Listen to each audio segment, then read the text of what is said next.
Hello and welcome to the CompTIA Cybersecurity Analyst, CISA Plus Certification Study Guide. In this video, we will discuss Chapter 2.4 Vulnerabilities. Please like, subscribe, and hit the notification bell. Vulnerabilities. Attacks by threat actors are possible because of vulnerabilities that they exploit. No vulnerabilities, no successful attacks. Some vulnerabilities are the result of simply failing to properly configure the security protections that are available in hardware and software, known as security misconfigurations, while other vulnerabilities are more complex. Vulnerabilities can be grouped into programming vulnerabilities, broken access control, cryptographic failures, dated components, and identification and authentication failures. There are many vulnerabilities that can be traced back to poor programming practices. Typical programming vulnerabilities include file inclusion vulnerabilities and overflow vulnerabilities. These can often be attributed to insecure program design. PHP is a widely used open-source general-purpose scripting language that is especially suited for web development. Over 3 out of every 4 websites use PHP. PHP scripts can even be embedded into HTML, with the embedded code enclosed in special start and end processing instructions like, what distinguishes PHP from client-side code like JavaScript is that the PHP code is executed on the server, generating HTML, which is then sent to the client. The client receives the results of running the script but does not know what the underlying code is. PHP code can also invoke files so that the instructions in these files can be executed. However, this file inclusion can be a security flaw in web applications, allowing unauthorized users to access confidential files, perform unauthorized downloads, search for protected information, and so on. The file inclusion vulnerability allows an attacker to include or access their own malicious file. There are 2 types of file inclusion vulnerabilities. Using a local file inclusion, or LFI vulnerability, the attacker first manipulates the PHP code to point away from an approved file on the web server to the attacker's own file that has been uploaded to that server. For example, a snippet of a vulnerable PHP code that could lead to LFI is https://example.com/? page =good_file.php. If the attacker can change the code to point to the file that they have uploaded, like https://example.com/? page =bad_file.php, then the contents of this malicious file can be executed. A remote file inclusion or RFI vulnerability allows the threat actor to access a file stored on a different server other than the server running the code. The main cause for LFI and RFI vulnerabilities is improper input validation. Code should be written to ensure the input received is properly sanitized before allowing it to pass to an include function. RFI can also be mitigated by disabling the remote inclusion feature by setting the allow_URL_include to 0 in the PHP configuration, or disable the allow_URL_fopen option to control the ability to open, include, or use a remote file. Several attacks are directed at vulnerabilities associated with how a program uses random access memory, RAM, and are often the result of poor techniques or laziness by the software developer. Some memory-related attacks attempt to manipulate memory contents by inserting content. Because these attacks inject the vulnerabilities, they are sometimes called injection flaws. These types of attacks include buffer overflow attacks and integer overflow attacks. Buffer overflow. A storage buffer on a computer typically contains the memory location of the software program that was being executed when another function interrupted the process. That is, the storage buffer contains the return address, where the computer's processor should resume once the new process has finished. An attacker can substitute their own return address in order to point to a different area in the computer's memory that contains their malware code. A buffer overflow attack occurs when a process attempts to store data in RAM beyond the boundaries of a fixed-length storage buffer. This extra data overflows into the adjacent memory locations, a buffer overflow. Because the storage buffer typically contains the return address, an attacker can overflow the buffer with a new address pointing to the attacker's malware code. A buffer overflow attack is shown in Figure 2-10. A buffer overflow attack can occur in one of two areas of computer memory. Memory is divided into four areas as shown in Figure 2-11. These areas are data. This area stores global variables that are separated into initialized and uninitialized variables. Heap. The heap is dynamic memory for the programmer to allocate as necessary. Stack. The stack stores local variables that the program uses. Text. Text stores the code that is being executed. Each byte of computer memory has a unique address, beginning with 0, low address, to the largest possible address, high address. The stack area is near the top of the memory with high addresses. Whenever a function is called by a computer program, a portion of stack memory is allocated. When new local variables are declared, more stack memory is automatically allocated. These allocations make the stack grow down, from higher memory addresses to lower addresses. The heap area is allocated explicitly by the program and grows up, from lower addresses to higher addresses. It is not deallocated, freed, until the program explicitly mandates it. Because buffers are found in both the stack and heap areas, a buffer overflow attack can occur in either the stack, a stack overflow, or the heap, a heap overflow. Integer overflow.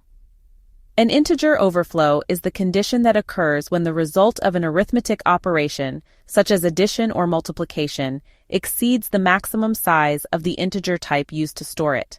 When this integer overflow occurs, the interpreted value then wraps around from the maximum value to the minimum value. For example, an 8-bit signed integer has a maximum value of 127 and a minimum value of 128. If the value 127 is stored in a variable and 1 is added to it, the sum exceeds the maximum value for this integer type and wraps around to become 128. In an integer overflow attack, an attacker changes the value of a variable to something outside the range that the programmer had intended by using an integer overflow. An attacker could use this type of attack to create a buffer overflow.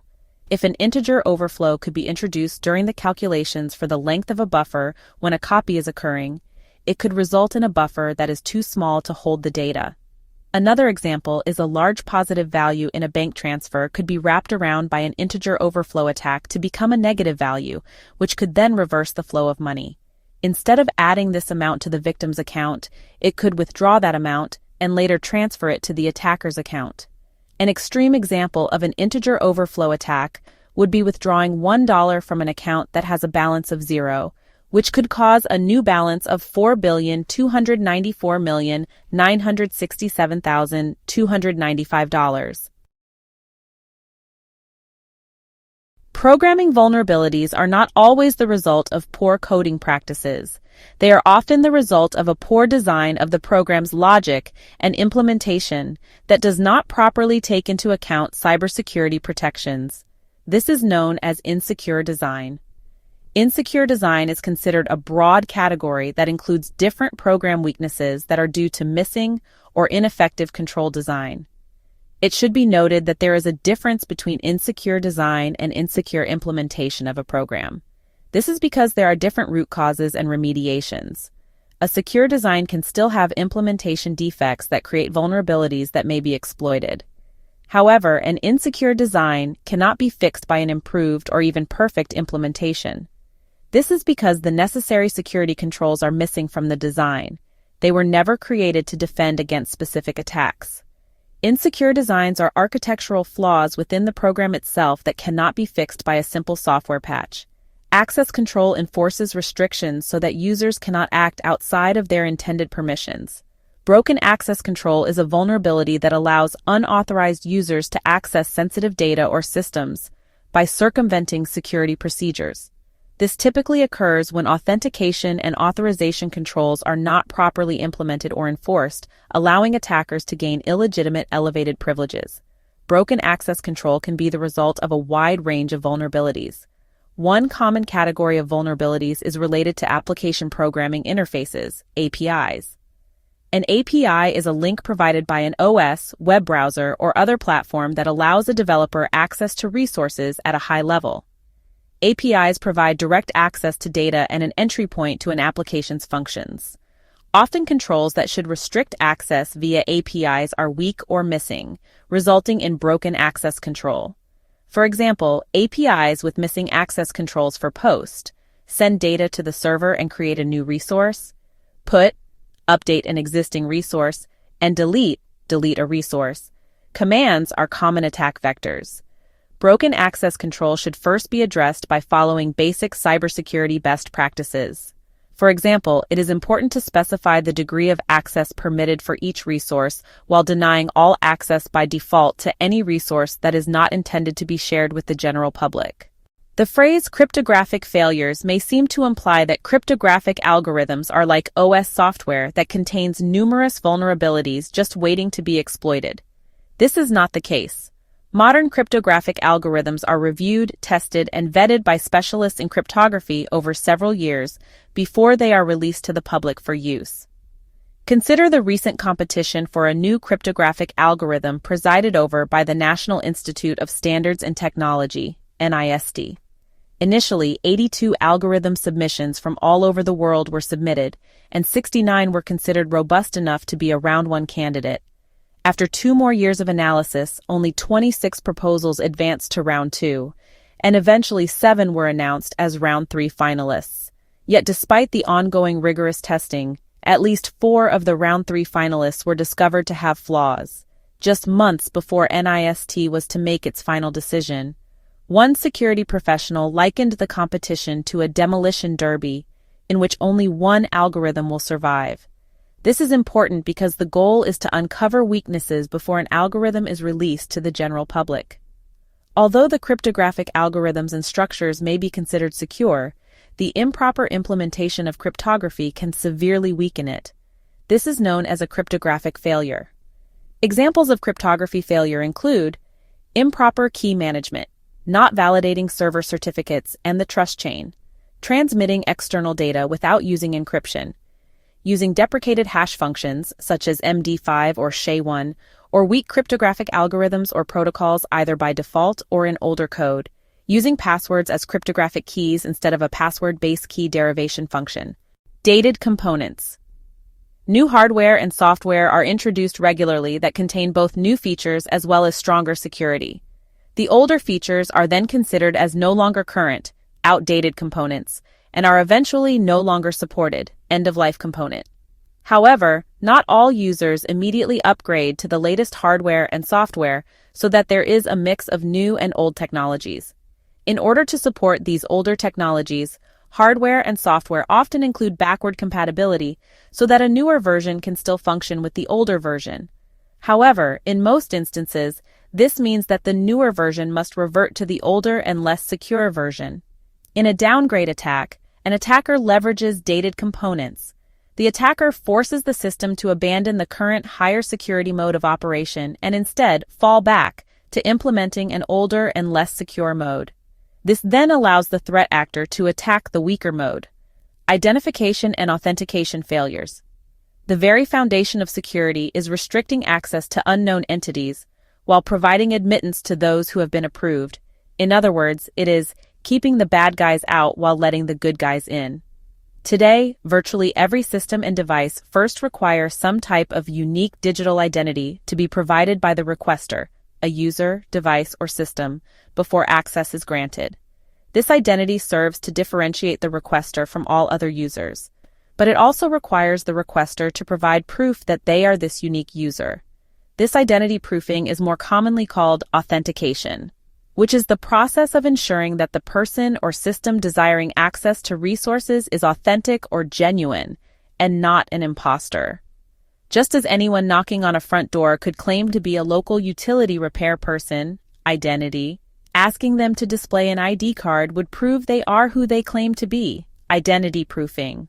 Failing to confirm the requester's identity or the requester's genuineness is identification and authentication failure. Previously known as broken authentication, it is a vulnerability that has permitted untold damage. Identity and authentication failure may occur if there are one or more of these weaknesses: exposing a session identifier in a URL or reusing a session identifier, A session identifier is data used in network communications to identify a session through a series of related message exchanges. Missing or ineffective multi-factor authentication that requires more than one authentication credential. Permitting automated password attacks such as brute force attacks or credential stuffing. Allowing default, weak, or well-known passwords. Failing to properly store passwords. If you find this video useful, please hit the like button, leave a comment, and subscribe to the channel. To see more videos like this, please click in the rectangle in the middle of your screen. To see other videos from this channel, please click the circle on the bottom right. Thanks for watching. We will see you on the next one.